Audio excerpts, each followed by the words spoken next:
E o transporte por aplicativo registrou uma alta de 56% nos preços em 2025. Para a gente ter uma ideia, esse número superou e muito a inflação geral, que foi de 4,26% no ano passado. Para comentar um pouco sobre esse avanço dos preços nos aplicativos de transportes, eu converso agora com Tatiana Pinheiro, economista-chefe da Galápagos Capital. Tudo bem, Tatiana? Bem-vinda mais uma vez aqui no Money. Sempre muito bom te receber. Um feliz ano novo. Feliz ano novo para vocês também. Muito obrigada pelo convite, é sempre um prazer. Obrigada, Tatiana. Eu quero muito te ouvir sobre esse cenário e queria entender, antes de mais nada, ao que você acredita essa alta tão expressiva dos preços de transporte por aplicativo, especificamente aí no fim do ano passado. Olha, eu acho que o aquecimento da economia, né? É lógico que na inflação, né, a abertura da inflação de 2025, ela mostra ali a inflação do aplicativo sendo a maior inflação entre todos os itens que são pesquisados dentro do IPCA. Então chama muita atenção, né? Mas eu acho que por trás o que tem é o aquecimento econômico. Então, a gente viu ao longo de 2025 uma inflação performando, né, uma inflação performando bem, caindo em queda. A inflação de 2024 foi na casa dos 4,80, a inflação de 2025 ela foi menor, foi na casa dos 4,26. Então teve ali queda do custo de alimentação, queda também na parte dos produtos industriais, eletrônicos, mas você teve, mesmo com essa inflação em queda, você teve ainda a inflação de serviços muito resiliente, né? A inflação de serviços ali continuando a rodar na casa dos 6%, e isso eu acho que é explicado pela atividade econômica aquecida. Então, essa atividade, a demanda ainda aquecida, ela pressionou toda a parte de serviços, serviços de aplicativo também é um serviços, e entre esses serviços, o de grande destaque acabou sendo o serviço de aplicativo. Vale destacar que você não teve uma pressão de custos, né? Então você não teve uma alta expressiva da gasolina, a gasolina registrou inflação na casa dos 2%, o etanol na casa dos 5%, o diesel também na casa de 4 a 5%, então foi realmente demanda. Pois é, tem até aquela questão dos preços dinâmicos, né, que a gente sabe já são tradicionais. Eles geralmente aumentam um pouco o preço quando tem muita demanda ou então quando tem menos motoristas. Queria entender o quanto que isso pode também ter impactado nesse cenário dos preços. É, eu acho que mas a introdução da tabela dinâmica, ela não aconteceu em 2025, né, ela Não, já existia em 2024, né, e a isso. inflação de serviços de aplicativo em 2024 foi 9,97, se não me engano, foi na casa dos 10%, ainda acima da média dos preços, né, a inflação de 2024 foi 4,80, 86, se não me engano, então 4,86, e serviços por aplicativo foi com inflação maior na casa dos 9, entre 9 a 10%, né? Esse ano a gente, né? Então esse efeito, se fosse a tabela dinâmica, ela já teria sido expressivo na hora que você introduziu a tabela dinâmica, né? Que é o ano de 2024.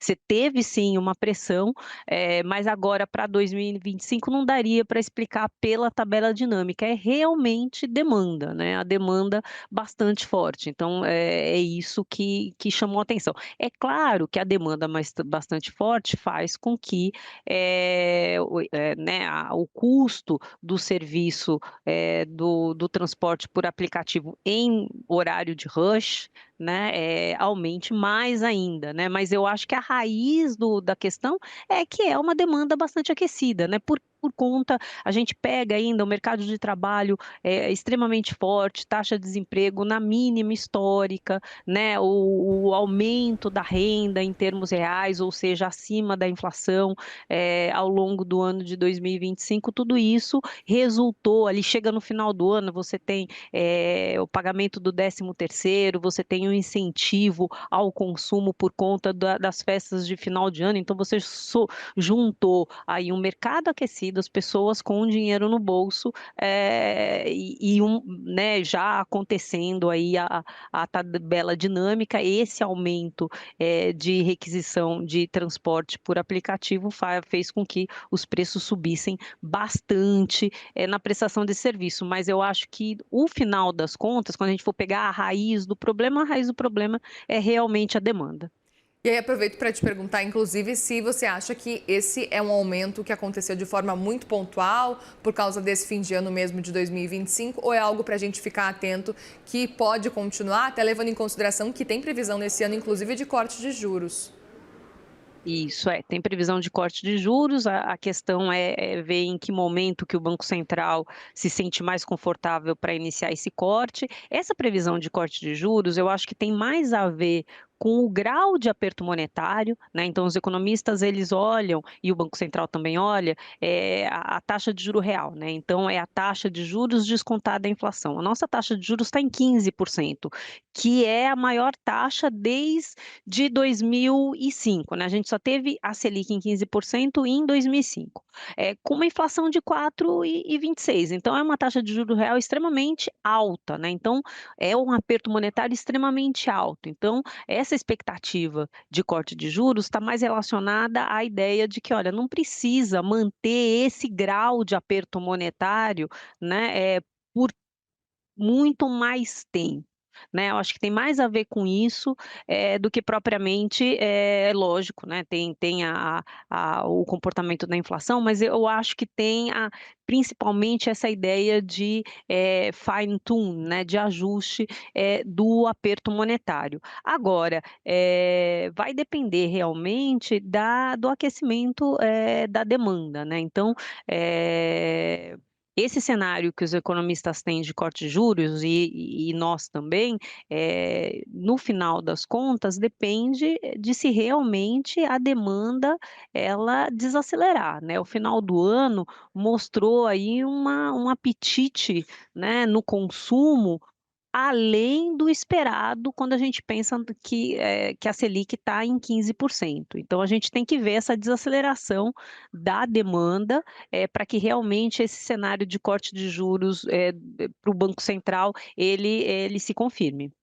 Perfeito. E aí, olhando para esse cenário também, queria entender, olhando especificamente para a questão envolvendo corridas por aplicativos, enfim, como é que você enxerga a questão da competitividade? A gente sabe que hoje em dia são poucas as empresas que fazem corrida por aplicativos, mas principalmente tem algumas que fazem muito mais sucesso, que acabam muitas vezes acumulando a maior quantidade de demanda de passageiros.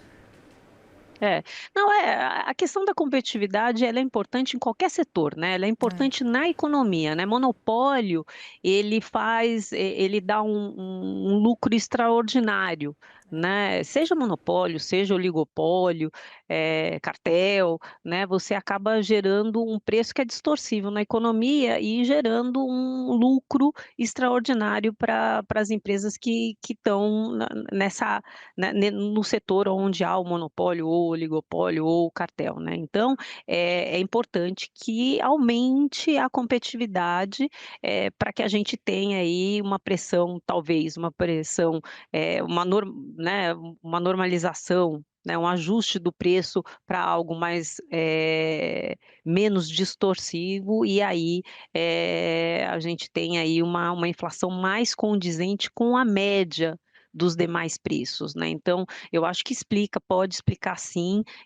a questão do preço, né, da inflação dos serviços por aplicativo ter sido tão maior do que a inflação de todos os demais itens que compõem ali o IPCA, né. Então é importante que a gente tenha, competitividade no setor. Quanto mais competitividade, menos distorção no preço, do bem, né. Então isso vale para qualquer setor, inclusive para o setor de transportes por aplicativo. Perfeito. Outro ponto também, Tatiana, que eu queria entender antes da gente encerrar aqui o nosso papo, é entender o quanto que você enxerga que a gente pode ter eventualmente aí essas pequenas altas aí, altas que acabam sendo mais pontuais por causa eventualmente de algum movimento específico, como a gente viu, por exemplo, no ano passado. A gente sabe que eventualmente também passagens aéreas acabam também forçando bastante, de vez em quando vem mais caras. Transporte também agora por aplicativo. Como é que você enxerga, talvez, e que deve acontecer ao longo desse ano de 2025, como é que você enxerga esse movimento de alta de questões específicas, pontuais?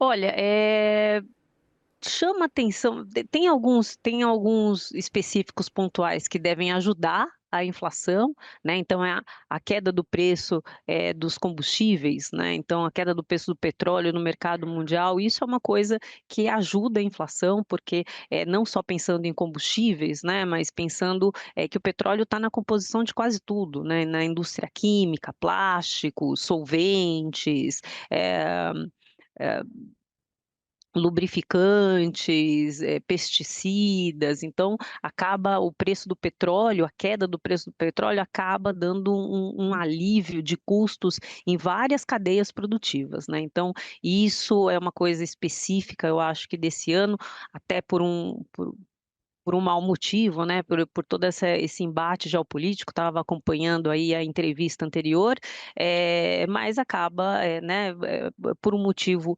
não bom, mas acaba é um fator específico que a gente deve continuar vendo ao longo desse ano e que vai acabar, no final das contas, ajudando a inflação, se a gente não tiver um grande movimento da taxa de câmbio, né, uma depreciação muito forte do real frente ao dólar, né, essa queda do preço do petróleo no mercado mundial ajuda a inflação. Por outro lado, a gente tem questões aí na safra da produção de arroz, né, que é muito importante aí na mesa e no custo de vida do brasileiro, né. Então, pode ser que a gente tenha aí uma pressão de preços na parte ali do arroz com feijão, né, da cesta de bens, isso é uma coisa que a gente tem que ficar atento, talvez, e muito provavelmente a inflação de alimentos, que ajudou muito a inflação de 2025 cair, essa inflação de alimentos, ela não deve ajudar tanto nesse ano de 2026,